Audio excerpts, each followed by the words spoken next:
Well, the San Diego State Aztec men's basketball team takes it on the chin, neck, kneecap, forehead, whatever body part you want to name, falling to North Carolina 95-68 in the first 4 round of the NCAA Tournament. Lewis Winter along with Steve Perez, Aztecs all in. So yes, the Aztecs make it as an 11 seed, but they will not play the first weekend, Steve, after a not great performance against a North Carolina team that was hard to stop. Less than stellar performance, I must say. They used to call it the play-in game, but now they've got the first 4 rebrand.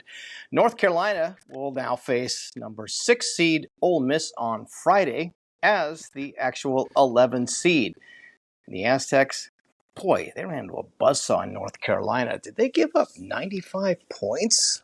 Oof. Yeah, hard to believe. The Aztecs lost by 27. The most they've ever lost in a Brian Dutcher game is 30 last year against UConn in the Sweet 16. So with the backups in for North Carolina, the Aztecs scored some late points, but they finished the season 21-10, a successful season. But when you get to the tournament, you hope for a run, and that run will not come this year, Steve. But the run came from North Carolina, man. Their star guard, R.J. Davis, was 6 for 6 from three-point range. Did he finish with 26? Did he score any more after the last time I could bear to look? North Carolina had a... Sorry, go ahead.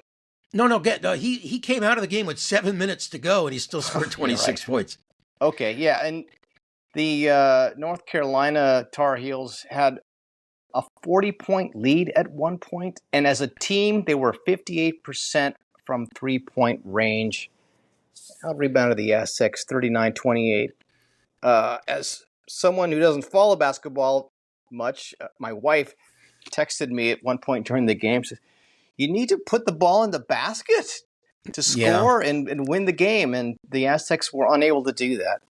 Yeah, well, they scored the first 2 points of the game. A B.J. Davis layup, so they led 2-0, and North Carolina kept turning the ball over early, but the Aztecs couldn't do anything with it, and Miles Bird had a fast break and tried to dribble and slipped and didn't score, and it looked like it was just going to be one of those nights, Steve, and that's what it turned out being, huh?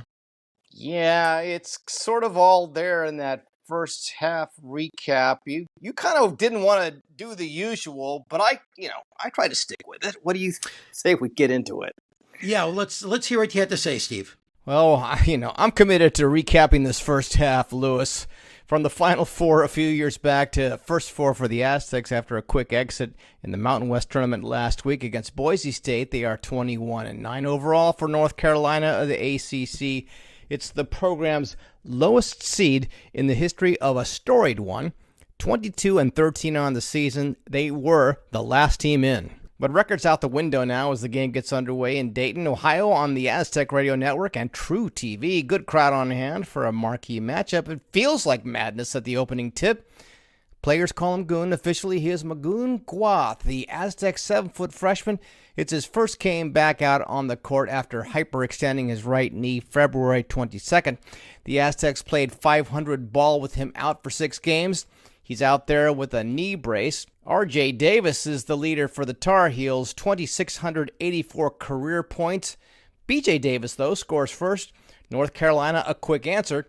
Guath with a quick turnover on a hook by the NC defender. First 5 minutes is North Carolina playing up-tempo. Aztecs taking them deep into the clock. NC out front 10-6 at the 15-21 mark on solid 2 of 2 3-point shooting and opportunistic defense. And just like that, it's 15-10. NC no slouch on defense. They force a turnover after committing a half dozen of their own and make it 3 for 3 from downtown with a Davis 3. And Aztecs in the midst of a minutes-long scoring drought. Heidi breaks it with a rebound and put back. At the 12:57 mark, it was 13-8. Aztecs trailing. Boyd pulls them to within 2 on a three-pointer, but make it 4 for 4 for NC on a three-pointer by Drake Powell. That's a 5-point lead. It feels like the Boise State game, Lewis. The Aztecs getting out-rebounded. Aztecs 2 of 8 from behind the arc to this point. Here's Dutcher during a break with an interviewer on True TV on the Aztecs having to deal with the good three-point shooting by the Tar Heels. Trying to make Davis drive, so we got to get up on him, make him drive and do our help. So he's good. That step back is tough to deal with. Oh, boy, Lewis. The Aztecs are nearly doubled up under the 10-minute mark, 25-13. And then after a timeout and fast break, it's a Dutcher timeout with the Aztecs trailing a quicker, more defensive NC unit, 27-13. They are in the midst of a 14-2 run, and then it's a 16-2 run. NC leads 29-13, and it's the same story with the Aztecs struggling to score. Here's Tar Heels head coach Hubert Davis during a break on how the team's lead was built. It's one, we're taking care of the basketball. At the beginning of the game, we were throwing the ball all over the place. The San Diego State is such an excellent defensive team. We're getting deflections and steals. And then number two is we're playing great defense. We're finishing the possessions with the rebound, and then it's allowing us to get out in transition where all year we've been pretty good. Lewis at this point looks like a steep uphill climb. NC with a 20-2 run inside of 7 minutes. They lead by 20. Is that right? Guath gets the first points from the field for the Aztecs with a putback on a rebound inside of 5 minutes. Need 10 more of those before the Aztecs can get back into this game. At the half, it's 47-23. Tar Heels with a buzzer-beating 3 and very few first-half highlights for the red and black, playing like they're the ones with the tar all over their sneakers, Lewis. There's NC's Seth Trimble, who scored 10 in the first half, courtesy True TV. We're focusing on the defensive end, doing what we need to do, getting stops, and then we're able to run, get on transition there, and then guys are doing a really good job just knocking down shots. Knocking down shots, indeed. Steve, any hopes for a fast second-half start for the Aztecs and a possible comeback down 25 was short-lived. Aztecs missed their first 2 shots. Then North Carolina's R.J. Davis hit a 3. Nick Boyd threw the ball away, and then an intentional foul gave the Tar Heels 2 free throws. They made 1. Then B.J. Davis fouled R.J. Davis, shooting a 3. R.J. Davis made 2, and before you knew it, the Aztecs were down 30 points, 53-23. Aztecs got as close as 25 with back-to-back Wayne McKinney scores, but the lead, as you just said a few minutes ago, quickly ballooned to 40. The Aztecs scored late against North Carolina backups to get the margin down to 27, 95-68. As we discussed a few minutes ago, Steve, R.J. Davis, just fantastic. 26 points, 6 of 6 from 3. Wayne McKinney III in his final college game scored 12, leading the Aztecs along with Nick Boyd, who was not very good. He hit just 4 of 14 shots for the game. Aztecs finished the game shooting 40%, but a miserable 8 of 27 from the three-point line. And anytime you're forced to put up 27 threes is not a good night for San Diego State basketball. That was just a 30% clip. Miles Bird, another disappointing game, just 4 points on 1 of 5 shooting. The Aztecs really missed the Bird from earlier in the season, who was averaging 16 points a game, but he's been missing for a while. North Carolina out-rebounded the Aztecs 39-28. Shot 53% for the game. As you said earlier, 14 of 24 from 3. Both teams had 11 turnovers. North Carolina impressive from the free throw line, going 21 of 24. But the Aztecs struggled as they have all season long, going 14 of 23, just 61%. Magoon Guath was back in the Aztecs lineup after missing 6 games with a bad knee. He played 24 minutes, scored 9 points, with 5 rebounds and 2 blocks. And after the game, some reaction from the San Diego State side. Well, congratulations to North Carolina for advancing.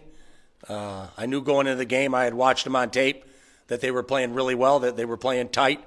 I thought they were ready for any situation. They're well coached, and they're talented, and they're playing really good basketball right now.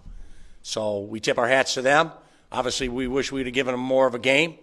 But we hang our hat on our defense, and we couldn't get stops. We knew we had to play in the 70s to have a chance, and they were up in the 90s. So really happy for the season we had, but obviously disappointed in the way we finished it. Yeah, obviously not the outcome we wanted. It's tough, you know. It's tough. It's hard to really even put into words, you know, how you feel after coming, you know, to the biggest stage and just getting your butt whooped. But, I mean, it's bigger than basketball, and, you know, these are lessons that we could take as a team into the real world and just learn from and learn how to keep your head up. But, yeah, it's just hard to explain. San Diego State gets to look back on this season and wonder what could have been. Maybe a few games here or there. They might have ended up a higher seed in the Big Dance and had an easier path to advancing. Either way, they had led the nation in field goal percentage going into the game, but not against the Tar Heels, Lewis. Yeah, 95 points. I can't remember. I'd have to look back the last time the Aztecs gave up that many. But it's time to look ahead to next year. Reese Waters will be back, Steve, after missing this year with an injury. Miles Bird says he'll test the pro game, and if not, he will return to San Diego State. Nick Boyd, Miles Heide, B.J. Davis, all slated to come back. And Guath, maybe, he's going to go for a pro look for the NBA draft, and we'll see how that ends up. So he could be back. And the Aztecs will be joined by a highly touted three-star freshman, Tay Simmons, out of Northridge, California. So looking forward to another season of Aztec basketball with a team that looks like will have plenty of talent. And here's an update on a former Aztec on the PGA Tour. JJ Spaun had a chance to be a Players' Champion at TPC Sawgrass, Ponte Vedra, Florida. Tied with Rory Mcilroy on Sunday after the regulation 4 rounds of play in what is known as the unofficial 5th major. Spaun, a Southern California native who played for the Aztecs after walking on at San Diego State. He ended up being named to the All-Mountain West Conference team twice and was Conference Player of the Year in 2012.